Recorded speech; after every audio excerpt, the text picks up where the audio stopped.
Good day. This is the Eye of the Storm podcast with the weekly technical update for the NASDAQ 100 being recorded on Saturday, May the 25th, 2024. I'm going to start here on the cash market, the NDX. I'm out on the weekly chart. And what I'm following through now and charting are the movements within what I was presenting last week as our alternate count.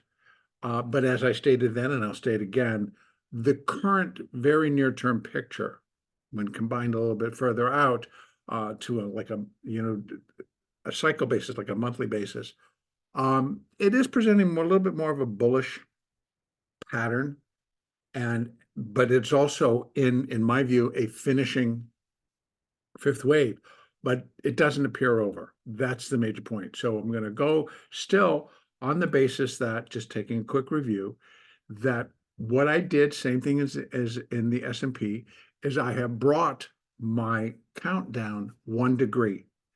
And so that would suggest, again, that here for the NASDAQ, it was in November of 2021 that the market topped, and that top was at 16,765.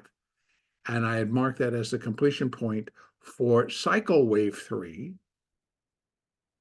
or even cycle wave 1, depending on how far back you go in NASDAQ and what you want to compare it to. But on a cycle basis, it was either going to be 3 or 1. But even at wave 1, it would suggest that we're in a cycle degree ABC down for wave 2.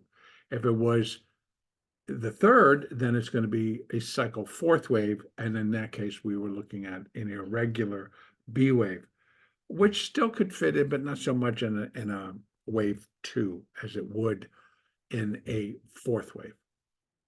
So here again, just using it for within the NASDAQ, a primary third wave finishing in November of 2021. Down to the October of 2022 low, that would be primary wave 4. So primary wave 3 finishing in 2021, primary wave 4 finishing in October of 2022, and what we've been involved with since, under this count, would be a primary C wave. And inside that primary C wave will be 5 waves of intermediate degree, of which we've only completed waves 1 and 2. Then we start to subdivide. And it's very fitting because even if I take this out, I can't go back as far because the NASDAQ didn't exist back in the 1930s and the 1920s as the S&P did. So it's a little bit more difficult.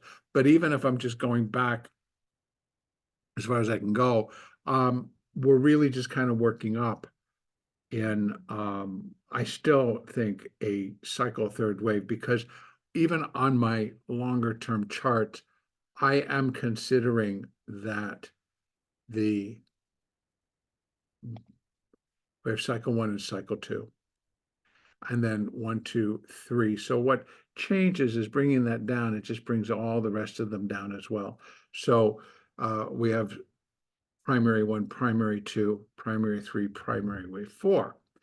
And then we're still in primary wave 5, and that then completes the cycle degree fourth wave. So in the cash market, we can go back and we can say that the NASDAQ kind of did primary 1, 2, 3, 4, 5. Cycle 1 then came in February of 2000. And then this kind of was, in my opinion, was the NASDAQ crash, so to speak. And this was the great financial collapse, but this was much more damaging to the NASDAQ and to stock prices than the great financial collapse was. So again, tech got hit a lot harder back in 2000 to 2003, which was the dot-com bust. So I figured that would be the cycle wave 2, and we're now in cycle wave 3. And with that in mind, we have primary 1, 2, and 3 done. So I'm going to bring it back down. Let's take a look at that weekly chart. So primary 1, 2, 3, 4. We're inside primary wave 5. Ultimately, primary wave 5 will complete cycle wave 3. So then we have both the S&P and the NASDAQ on the same level in terms of what degree they're finishing. So within primary 4, we have 5 waves of intermediate degree, of which 1 and 2 are complete, and now we're inside that third wave. So, and then inside of that, the wave 3 will consist of 5 waves of minor degree, of which we're still finishing the minor third wave. So within that minor third wave, we have 5 waves of minute degree, which we do have 1, 2, 3, and 4. And now we're in that minute fifth wave up to complete minor wave 3. So initially, we are looking at the possibility that we are still going to continue higher and put a fair amount on. I mean, we're talking between 700 and 800 points, depending on where this all comes in. So we have, on a minor degree level, we've now surpassed 2.618. So the next one up would be 3.618, unless you do want to add, which aren't so much related to Elliott as they are just Fibonacci sequences, like the 2.278, 2.272, or the difference within that range. But 2.618, which would be the logical one, we've already surpassed. So now we're up into this level. This remains in place as would be for that primary B wave. Now that's what that 1.382 Fibonacci level represents, where off of the October 2022 lows, we are still within, again, putting on an, a primary B wave, and then it's an ABC, and we're still inside that C wave, but nonetheless, it still would find its terminus up around 19,180, 19,200. Now, I leave it there because it should still probably provide some type of resistance, because it's just been sitting there for a very long time. Now, we've broken above 19,000 in the futures market. Now, we broke about 19,000, 18,900. We've yet to really break. No, we did break above it. Let me just take that back. Boy, my memory, right? Telling you, give me a weekend and my memory just kind of goes. We definitely have. We've gotten up to 19,023. So in the futures market, we have broken above 19,000. And in the cash market, we've gotten as high as 18,907.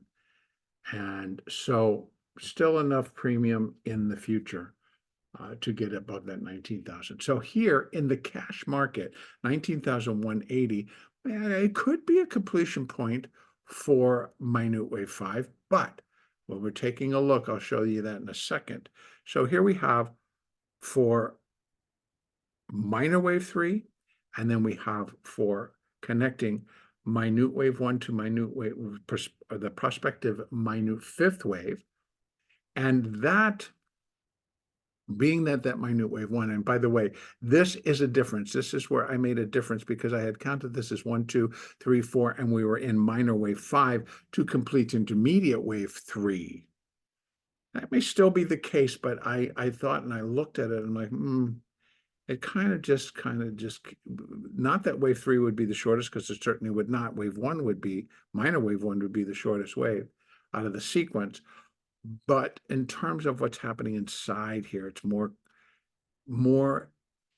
intensive to be a minor third wave versus a minute. And then again, this would have to, it doesn't break down clean enough. So I switched it around. Minor 1, 2, we're working our way towards minor wave 3. Within it, we have minute wave 1, 2, and 3, and now it is more consistent with the S&P and so the other markets actually as well.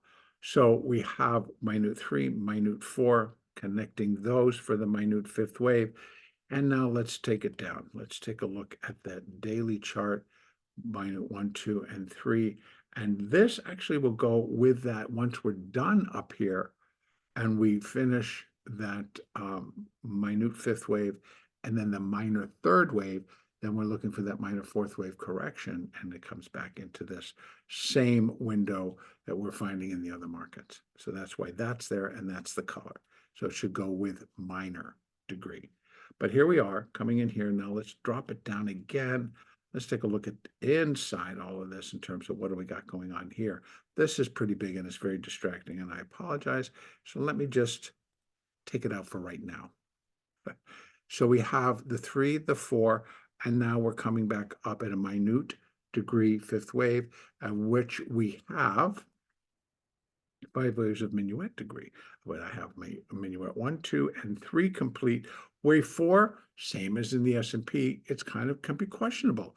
We have now come down into the third wave, excuse me, the fourth wave of 1 lesser degree, and that would be subminuet wave 5, wave 4. So could the minuet wave 4 completed there? Yeah, it could. But here we have the actual fibs that go along with minute wave 4 when it's run against minute wave 3. And so we're not even breaking into the top level, which is 0.236 on a retracement. And then we have 382. So we still have 18,498, 18,244, and we've only been as low via the cash market as 18,555, I'm going to call it. So we still have an additional drop lower. So we still are going to run the risk that this did not complete all of minuet wave 4, even though that's a nice strong kickoff that we had last week. We're now going to see how that follow through comes in. If we continue to follow through, and again, I mean, we have that high at 18,907. We start breaking that, well, we're in wave 5. And I would have to take it, since it did get down inside of this level, right, inside of this box, which is the price territory of the fourth wave of 1 lesser degree. But I'm leaving open the potential that, well, this was only wave A, this is wave B. We're going to swing back down at the start of, after the holiday weekend. And then we're going to come back into 18,498, possibly even a little bit lower, to finish up minuet wave 4 and then launch again in a minuet fifth wave. That would open the door. Now, if not, if I had to take it from this level, then I'm going to be adding my fibs from there to there and running them all the way over to here. And let me just go up here and edit. Yeah, I can put 618, get rid of that one, 618, 1 and 1.618, and I'm going to label those in the minuet degree so we can associate them with the right one instead of leave them all kind of the same color and leave it up to chance as to what exactly I mean. Okay, so there we have it. If this did complete minuet wave 4, if we got a different low, then we're going to connect it to that lower one, and it's going to make an adjustment to these levels. So 618 is 18,975, and it definitely would take out that high. And so it could produce that fifth wave, kind of on the low side. Otherwise, we have then 19,180, which again is that primary B. I'm leaving it there because it's been as resistance for quite a while, and many algorithms may bump their head against it and sell and come back down. So I'm leaving it there because from there to there would be the 100% reading for minuet wave 5 should that fourth wave be complete. So we got all that in there. Once done, that then completes going out one, the minute fifth wave. And that's what that's to there. Oh, that's over here.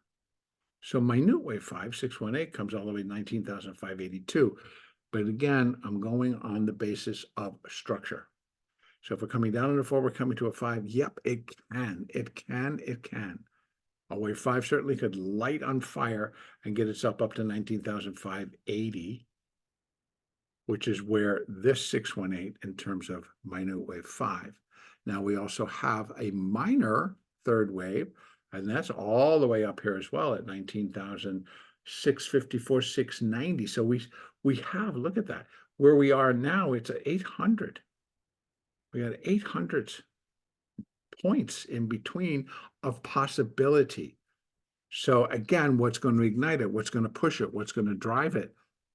yet to be determined, yet to be seen. But as I said over in the S&P, and I'll say here again, that the narrative seems to have shifted very late in the week. Suddenly I started seeing commentary and news stories about how investors are now going to try to price in a rate cut in September at the September meeting. And it's like, well, we're getting all these Fed people out there going like, yeah, they'd love to do it, but the narrative somehow is now getting pushed. Yeah, well, let's plan on that. Whereas I kind of look and think to myself, well, when I look at the cycles, we have cycles that are coming in and the trough will be in September. So while I'm not going to necessarily be looking for a high as much as I think we might get to that high prior, come down in a minor fourth wave, and then that's the trough we reach, and then we launch again. So as to how high we get, well, I would have to be between now and I would say June expiration. And June expiration this year, I believe, is the 15th of June. Let me just take a double look. It is the 19th of June. Nope, take it back. It is the 21st of June. So the June expiration is June the 21st. So that's plenty of time for this thing to get up there and finish. June expiration is promising to be about 3 or 4 times the size of the May expiration. And whether they start to roll those and get out of them early, yet to be determined, yet to be seen. But the open interest in the June 21st expiration is pretty large. And it favors calls over puts, of course. So where can we go from here? On the cash market, I definitely am looking for the potential. I'm not definitely looking for the potential. I believe that we still need to either finish up this minuet wave 4 and then come back up in a minuet fifth wave to complete the minute fifth wave, and in turn then the minor third wave. Here are our levels coming back up. This one's a little bit stronger than this one. So again, going on structure, as soon as I get that 3, get the 4, and come back up into 5, then minute 5 is complete, and so is minor 3. It does not necessarily have to get to here. Remember, that's a pretty high level. And as this one, not so high, but structure will take precedence. And so I'm kind of looking here, 19,180 to 19,235-ish to kind of complete the minuet wave 5, the minute wave 5, and the minor third wave. So moving averages are all, this is on the 4-hour. Let's jump over to the daily chart. The daily chart is still pretty good. We have all operating higher on all engines, so to speak, 200 angling higher, the 50 moving higher, the 20 and the 13 both just kind of walking with it. So I still think we kind of go up, and they will cross. Once we do kind of get up into here and we start that fourth wave, I think it could be a little shock to the system. It could really start off like a really quick drop as we saw here. Oops, that didn't work, did it? So let me get out of that, go back over here and go back to that daily. So as we get a quick drop, like we did there, like we've seen in other areas, where it just kind of comes down, might look more like this particular, minute fourth wave, where we had a series of days where it just like bam, bam, bam, bam, bam. And I kind of think we might get the same type of thing in a minor fourth wave, and then turn and rally as we did with some strength. And let's go over and take a look at the NDX, and then I'll fill in the blank with what economic data is coming out next week, which could help our cause to get some of these upside targets in place, and then these smaller corrections getting done. Now, over in the NQ, again, starting here, just taking a peek, going down, we're still primary wave 3 completing in November of 2021, primary wave 4 completing in October of 2023, 22. Whew, too many Octobers and too many numbers. So October of 2022, primary 4. We're in primary wave 5. It is subdividing. We have intermediate 1, 2. We have minor 1, 2, and we have minute 1 and 2. So we have minute 1, 2, and 3, and likely 4. And now rising up in that minute 5th wave to complete minor wave 3. And then we have a 4 and a 5 to complete the intermediate wave 3. And then we have a 4 and 5 to complete the primary wave 5. So we still got a lot of work to do in terms of reaching the ultimate top to complete primary wave 5. Now, let's keep it to the NASDAQ in the futures market, but let's bring it down and let's start taking a look at what's inside here again. Yeah, if I can't go too far away from there, but I'm going to go on the daily.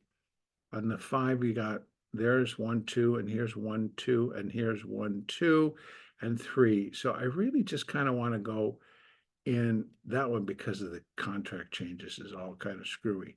So here we have 1, 2, and this is minute 3. Here we have minute wave 4. Now we're coming up in that 5th wave. And so nice clean ABC down. That was the April expiration. So April the 19th. And now we had the May expiration, really wasn't very much. And now we're just kind of going to work our way. So again, we might not top until we get towards the end towards that June expiration. What could come in and spoil the party is like every time. We do have geopolitical situations. We do have other indicators where if that narrative were to change and somebody comes out and says, I don't know who was coming up with that, but there's not a chance on God's green earth that we're going to be cutting rates, in September, because inflation continues to be very stubborn. Now, by the way, as I go over some of the numbers that are coming in next week, next Friday, we have PCE data. And that always is a major piece of data that the Fed looks at to try to determine how are we doing in our battle against inflation. So far, what we saw last week was that according to CPI and PPI, we're not doing real well. There's been an expansion of inflation. Inflation continues to nag and gnaw against we as consumers because we keep getting hit with that inflation. So if that continues, then this narrative about, well, we're looking for the Fed to start to cut in September is nothing more than, I believe, a statement that maybe the Fed chair said, oh, I'd love to be able to cut the rate. Boom. Start the narrative, push it out there, get them all excited. So that could be enough to power it up. Now, last week was primarily due to NVIDIA's earnings. How much of that continues is now yet to be seen.